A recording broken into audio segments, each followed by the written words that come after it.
நேம்சீப்பில் தான் டொமைன் சீப்பாக இருக்கும், ஹோஸ்டிங்கில் தான் ஹோஸ்டிங் சீப்பாக இருக்கும். அப்போ நம்ம நேம்சீப்பில் டொமைன் வாங்கிட்டு ஹோஸ்டிங்கில் வெப்சைட் க்ரியேட் பண்ணலாமா? பண்ணலாங்க. அது எப்படி பண்ணுறது அப்படிங்கிறத இந்த வீடியோவில் நம்ம பார்க்க போகிறோம். அதுக்கு ஃபஸ்ட்டு நேம்சீப் அக்கௌண்ட் ஓப்பன் பண்ணிக்கோங்க, ஹோஸ்டிங்கர் அக்கௌண்ட் ஓப்பன் பண்ணிக்கோங்க. ரெண்டுமே நான் பர்ச்சேஸ் பண்ணிட்டேன். இப்போ நேம்சீப் அக்கௌண்ட்டில் நியூரோமேஜிம் அப்படிங்கிற ஒரு டொமைன் நான் பர்ச்சேஸ் பண்ணி வச்சுருக்கேன். இதைத்தான் நம்ம ஹோஸ்டிங்கரில் போஸ்ட் பண்ண போகிறோம். ஃபஸ்ட்டு இந்த வெப்சைட் எப்படி ஒர்க் ஆகுதுன்னு பார்த்துடலாம்.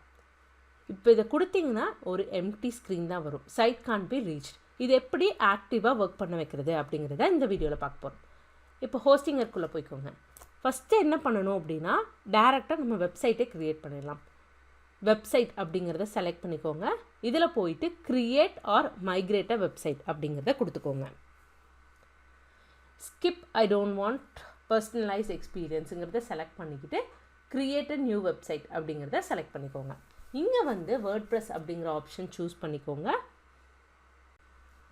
உங்களோட அட்மின் இமெயில் என்ன, அட்மின் பாஸ்வேர்டு என்ன அப்படிங்கிறத இங்கே கொடுத்துக்கோங்க. அண்ட் ஞாபகமும் வச்சுக்கோங்க. கொடுத்துட்டு கண்டினியூ அப்படிங்கிற பட்டனை கிளிக் பண்ணிக்கோங்க. இதில் எந்த ஒரு ப்ளக்கினுமே நம்மளுக்கு தேவையில்லை. ஒன்ஸ் வெப்சைட் க்ரியேட் பண்ணுறதுக்கு முன்னாடி க்ளீனப் பண்ணும், அதில் எல்லா ப்ளக்கினுமே ரிமூவ் பண்ணிடுவோம். ஸோ அன்செக் பண்ணிவிட்டு நெக்ஸ்ட் ஆப்ஷன் கொடுத்துக்கோங்க. இங்கே வந்து அஸ்ட்ரா அப்படிங்கிற தீம் செலக்ட் பண்ணிக்கோங்க.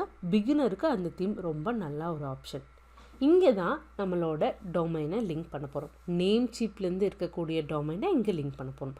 அதுக்கு யூஸ் அண்ட் எக்ஸிஸ்டிங் டொமைன் அப்படிங்கிற ஆப்ஷன் செலக்ட் பண்ணிவிட்டு உங்களோட டொமைன் நேம் கொடுத்து கண்டினியூ பட்டன் கிளிக் பண்ணிக்கோங்க. இப்போ நேம்சீப்பில் வாங்கின டொமைன் நேமையும் ஹோஸ்டிங்கரில் இருக்கக்கூடிய ஹோஸ்டிங் அக்கௌண்ட்டையும் மேப் பண்ணுறதுக்கு நம்ம நேம் சர்வர் அப்படிங்கிற ஒரு டெர்மினாலஜி பற்றி தெரிஞ்சுக்கணும். நேம் சர்வர் அப்படின்னா என்னென்னா, ஒரு டொமைனை டிஃப்ரெண்ட் ஹோஸ்டிங் ப்ரொவைடரோட மேப் பண்ணுறதுக்கு ஹெல்ப்ஃபுல்லாக இருக்கக்கூடியது தான் நேம் சர்வர். இப்போ நியூரோமேஜிம்.inங்கிறது வந்து நேம்சீப்பில் பர்ச்சேஸ் பண்ணியிருக்கோம். இன்றைக்கி நம்ம அதை வந்து ஹோஸ்டிங்கரில் நம்ம ஹோஸ்ட் பண்ணலாம். ஃப்யூச்சரில் அது ப்ளூ ஹோஸ்ட்டோ சைட் கிரவுண்டோ இந்த மாதிரி டிஃப்ரெண்ட் ஹோஸ்டிங் ப்ரொவைடர் கூட நம்ம மாற்றணும் அப்படின்னு நினச்சா இந்த நேம் சர்வர் ஹெல்ப்பால் தான் நம்ம வந்து பண்ண முடியும். அதை எப்படி பண்ணுறது அப்படிங்கிறத இப்போ பார்க்க போகிறோம். இப்போ பாருங்கள், நியூரோமேஜிம் அப்படிங்கிறது நம்ம நேம்சீப்பில் பர்ச்சேஸ் பண்ணியிருக்கோம். அண்ட் எக்ஸிஸ்டிங் நேம் சர்வர் அப்படின்னு சொல்லிட்டு 2 வேல்யூ கொடுத்துருக்காங்க. அதே மாதிரி ரெக்யூர்ட் நேம் சர்வர் அப்படின்னு சொல்லிட்டு இந்த 2 வேல்யூ கொடுத்துருக்காங்க. இப்போ இந்த ரெக்யூர்ட் டிஎன்எஸ் வேல்யூவை நம்ம நேம்சீப்பில் போயிட்டு அப்டேட் பண்ணணும். அதுக்கு நேம்சீப் பேஜுக்கு போய்க்கலாம். அதுக்கு முன்னாடி இந்த டிஎன்எஸ் வேல்யூவை நீங்கள் காப்பி பண்ணிக்கோங்க. NS1 DNS parking.com அப்படிங்கிற 2 வேல்யூவை நீங்கள் காப்பி பண்ணிக்கோங்க. நேம்சீப் பேஜுக்கு போய்க்கலாம். இங்கே மேனேஜ் அப்படிங்கிறத நீங்கள் செலக்ட் பண்ணிக்கோங்க. இதில் போயிட்டு நேம் சர்வரில் நேம்சீப் பேசிக் டிஎன்எஸ் செலக்ட் பண்ணிட்டு கஸ்டம் டிஎன்எஸ் அப்படிங்கிறத செலக்ட் பண்ணிவிட்டு நம்ம காப்பி பண்ணிட்டு வந்தோம்ல அந்த 2 வேல்யூவை இங்கே கொடுத்து பேஸ்ட் பண்ணிடுங்க. அதுக்கப்புறம் அந்த டிக் மார்க்கை செலக்ட் பண்ணிக்கோங்க. இப்போ இங்கே பார்த்தீங்களா, DNS server update may take up to 48 hours to take effect அப்படின்னு போட்டிருக்காங்க. அட்லீஸ்ட் நம்ம 4 hours நம்ம வெயிட் பண்ணோம். அப்போ தான் நம்ம டொமைன் நேம் வந்து ஹோஸ்டிங்கரில் நம்ம யூஸ் பண்ணிக்க முடியும். பட் நம்ம அதுக்காக நம்ம வெயிட் பண்ண தேவையில்லை. இங்கே வந்து நம்ம நெக்ஸ்ட் ஸ்டெப் நம்ம ஃபர்தராக கண்டினியூ பண்ணி நம்ம வெப்சைட் க்ரியேட் பண்ண ஆரம்பிச்சிடலாம். இப்போ இங்கே கண்டினியூ அப்படிங்கிறத கொடுத்துருங்க. இப்போ என்ன ஆகுது அப்படின்னா, டெம்ப்ரவரி டொமைன் ஒன்று க்ரியேட் ஆகிருக்கும். அந்த டொமைனில் வேர்ட்ப்ரெஸ் இன்ஸ்டால் ஆகிட்டுருக்கு. 4 hours கழிச்சு ஆட்டோமேட்டிக்காக நம்மளோட டொமைன் நேம் இங்கே ரிஃப்ளெக்ட் ஆகிடும்.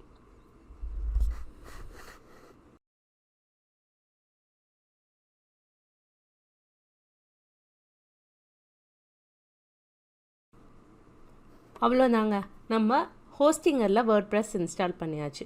இன்னும் நம்மளுக்கு இந்த 3 ஆப்ஷன் காட்டுது. Connect your domain, edit your website, control panel. Once domain connect ஆகிடுச்சுன்னா இந்த கனெக்ட் யுவர் டொமைனுங்கிற ஃபீல்ட் போயிடும். மீதி இருக்கிறது edit your website and control panel. இப்போவே நம்ம போய் நம்ம வெப்சைட்டை எடிட் பண்ணோம் அப்படின்னு நினச்சாலும் நம்மளால் பண்ண முடியும். அதுக்கு அட்மின் பேனல் அப்படிங்கிறத நீங்கள் வந்து கிளிக் பண்ணிக்கோங்க.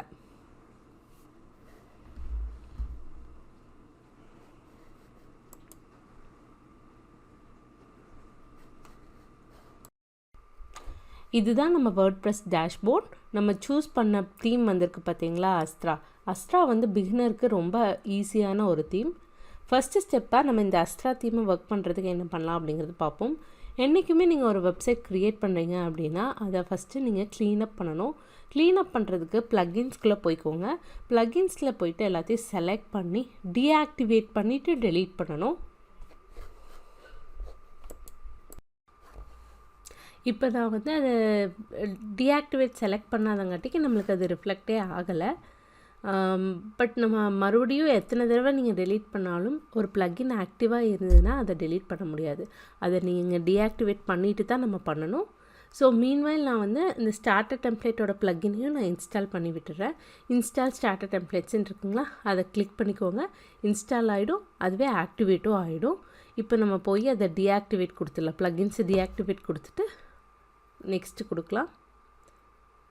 இப்போ நம்ம ஸ்டார்டர் டெம்ப்ளேட் இன்ஸ்டால் ஆகுது அண்ட் அதர் 2 ப்ளக்கின்ஸ் டீஆக்டிவேட் ஆகுது. இப்போ 3 ப்ளக்கின் வந்துருச்சு.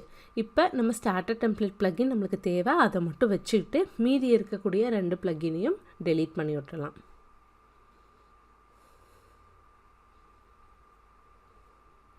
நெக்ஸ்ட்டு ஸ்டார்டர் டெம்ப்ளேட்டை ஆக்டிவேட் கொடுங்க. ஆல்ரெடி டெவலப்பர்ஸ் டெவலப் பண்ணி வச்சுருக்க வெப்சைட்டை நம்ம டேஷ்போர்டுக்கு எடுத்துகிட்டு வர்றதுக்கு யூஸ்ஃபுல்லாக இருக்கக்கூடிய ப்ளக்கின் தான் ஸ்டார்டர் டெம்ப்ளேட். ஒன்ஸ் நீங்கள் அதை ஆக்டிவேட்னு கொடுத்தீங்கன்னா இந்த மாதிரி இன்னொரு பேஜுக்கு ரீடைரக்ட் ஆகும். இங்கே வந்து நம்ம ஒரு பேஜ் பில்டர் செலக்ட் பண்ணோம். எலமெண்ட்டாக செலக்ட் பண்ணிக்கோங்க. அது வந்து ட்ராக் அண்ட் ட்ராப் பில்டர். இங்கே பார்த்தீங்களா எவ்வளவு தீம் ரெடி பண்ணி வச்சுருக்காங்க. இது எல்லாமே ஆல்ரெடி ஒரு டெவலப்பர் நீங்கள் யூஸ் பண்ணிக்கிறதுக்காக டெவலப் பண்ணி வச்சுருக்காங்க. ஒரு சில டெம்ப்ளேட் வந்து ஃப்ரீயாக இருக்கும், ஒரு சில டெம்ப்ளேட் வந்து பெய்டாக இருக்கும். இப்போ நான் வந்து அப்படிங்கிற டெம்ப்ளேட்டை நான் சூஸ் பண்ணிக்கிறேன். இது வந்து பிகினர்ஸ்க்கு ரொம்ப ஈஸியாக புரியறதுக்கு ஹெல்ப்ஃபுல்லாக இருக்கும். இங்கே வந்துட்டு ஸ்கிப் அண்ட் கண்டினியூ கொடுத்துருங்க. இங்கேயும் கண்டினியூ கொடுத்துருங்க. And submit and build my website கொடுத்துருங்க. அவ்வளோதான். இப்போ நம்ம சூஸ் பண்ண டெம்ப்ளேட் நம்ம ஹோஸ்டிங்கில் க்ரியேட் பண்ண வேர்ட்ப்ரெஸ் வெப்சைட்டில் லோட் ஆகுது. 100% முடிஞ்சு 50 செகண்ட்ஸில் நம்மளுக்கு ஒரு சூப்பரான வெப்சைட் ரெடி ஆயிடுச்சு. அதை கிளிக் பண்ணி பார்க்கலாம். இங்கே பார்த்தீங்களா என்னோடய டெம்ப்ரவரி டொமைனில் இப்போ நம்ம சூஸ் பண்ண டெம்ப்ளேட் லோட் ஆகிருக்கு. நெக்ஸ்ட் ஸ்டெப்பை இதை எடிட் பண்ணி நம்ம பிஸ்னஸ்க்கு யூஸ் பண்ணுற மாதிரி நம்ம பண்ணிக்கிறது தான். ஸோ இதை எடிட் பண்ணுறதுக்கு டீட்டெயில் வீடியோ நம்ம சேனலில் ஆல்ரெடி நம்ம பப்ளிஷ் பண்ணியிருக்கோம். அதை நீங்கள் செக் பண்ணிக்கோங்க.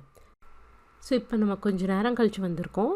நம்மளோட டொமைன் நேம் கரெக்டாக செட் ஆகிடுச்சா அப்படிங்கிறத நம்ம செக் பண்ணுறதுக்கு ஒரு ஈஸி மெத்தட் இருக்குது. என்ன அப்படின்னா இங்கே டிஎன்எஸ் ப்ரொபகேஷன் அப்படின்னு ஒரு வெப்சைட் இருக்குது. whatsmydns.net. இந்த லிங்க் டிஸ்கிரிப்ஷனில் கொடுக்குறேன். இங்கே வந்து namecheap.in கொடுத்துட்டு NS1 NSங்கிறது செலக்ட் பண்ணிக்கோங்க. சர்ச் கொடுங்க. சர்ச் கொடுத்தீங்கன்னா இப்போ என்ன நேம் சர்வர் பாயிண்ட் பண்ணிருக்கு அப்படிங்கிறது இங்கே காட்டுவாங்க. So NS1 DNS parking.com. இப்போ நம்ம சூஸ் பண்ண டிஎன்எஸ் ரிஃப்ளெக்ட் ஆகிடுச்சு. அப்போ நம்ம ஹோஸ்டிங்கரில் நம்மளோட டொமைன் கனெக்ட் ஆகிருக்கும். இப்போ போயிட்டு மறுபடியும் அட்மின் பேனலில் கொடுப்போம். இப்போ உங்களுக்கு இது வந்து ஆக்சஸ் ஆகலை. இப்போ என்ன பண்ணணும் அப்படின்னா மறுபடியும் நம்ம ஹோஸ்டிங்கரில் போயிட்டு நம்ம மறுபடியும் செக் பண்ணி பார்க்கலாம். ஹோஸ்டிங்கர் அக்கௌண்ட்டுக்கு போய்க்கோங்க. இங்கே வந்து பார்த்தீங்கன்னா வெப்சைட்ஸ் போய்க்கோங்க. neuromathgym.in அப்படிங்கிறது வந்து உங்களுக்கு ரிஃப்ளெக்ட் ஆயிடுச்சு. இப்போ இங்கே போயிட்டு அட்மின் பேனல் கொடுங்க. உங்களோட டொமைன் நேமில் இருக்கக்கூடிய ஒரு வெப்சைட்டுக்கு ரீடைரக்ட் ஆகுது. இதே மாதிரி தான் நீங்கள் எந்த ஒரு ஹோஸ்டிங் ப்ரொவைடர்லேயும் நீங்கள் இந்த மாதிரி ஈஸியாக இன்டெக்ரேட் பண்ணிக்கலாம். ஸோ ஹோஸ்டிங் ப்ரொவைடர் அண்ட் டொமைனை இன்டெக்ரேட் பண்ணுறதுக்கு யூஸ் பண்ணக்கூடிய இது தான் நேம் சர்வர். நேம் சர்வர் வேல்யூவை நம்ம கரெக்டாக சேஞ்ச் பண்ணிட்டோம் அப்படின்னா ஹோஸ்டிங் அண்ட் டொமைன் கனெக்ட் ஆகிக்கும். ஃபஸ்ட்டு இனிஷியலாக அதுக்கு ஒரு அட்லீஸ்ட் 4 ஹவர்ஸ்னாவது டைம் கொடுங்க. இம்மீடியட்டாக ட்ரை பண்ணிங்கன்னா கண்டிப்பாக ஒர்க் ஆகலை அப்படின்னு சொல்லாதீங்க. அட்லீஸ்ட் 4 ஹவர்ஸ் டைம் கொடுத்துட்டு அதுக்கப்புறம் கண்டினியூ பண்ணுங்கள். உங்களுக்கு வந்து இது ஒர்க் ஆகும். இந்த வீடியோ உங்களுக்கு கண்டிப்பாக யூஸ்ஃபுல்லாக இருந்திருக்குன்னு நினைக்கிறேன். இந்த மாதிரி வேறு ஏதாவது இன்ஃபர்மேட்டிவ் வீடியோஸ் வேணும் அப்படின்னா கமெண்ட்டில் மென்ஷன் பண்ணுங்கள். நாங்கள் கண்டிப்பாக அதை வீடியோ மேக் பண்ணுறோம். வழக்கமாக சொல்கிறது தாங்க, சப்ஸ்கிரைப் பண்ணுங்கள். சப்ஸ்கிரைப் பண்ணிங்கன்னா எங்களை மாதிரி எஜுகேஷ்னல் கண்டென்ட் போடுறவங்களுக்கு மோட்டிவேட் ஆகும். அண்ட் இந்த சேனல் யார் இந்த டாபிக் தேடிட்டு இருக்காங்களோ அவங்களுக்கு ரீச் ஆகிறதுக்கு ஹெல்ப்ஃபுல்லாக இருக்கும். வேர்ட்ப்ரெஸ் வெப்சைட்னா என்ன, அதை பற்றி ஃபுல்லாக தெரிஞ்சுக்கிட்டு உங்கள் ஃப்ரீலான்சிங் பிஸ்னஸை ஸ்டார்ட் பண்ணுமா, இல்லை வீட்டில் இருந்தே மணி ஏர்ன் பண்ணுமா, இது வந்து நல்லா ரைட் டைம். ஸோ அதை பற்றியெல்லாம் தெரிஞ்சுக்கிறதுக்கு எங்களோட ஃப்ரீ வெபினார் அட்டெண்ட் பண்ணுங்கள். டிஸ்கிரிப்ஷனில் லிங்க் இருக்குது.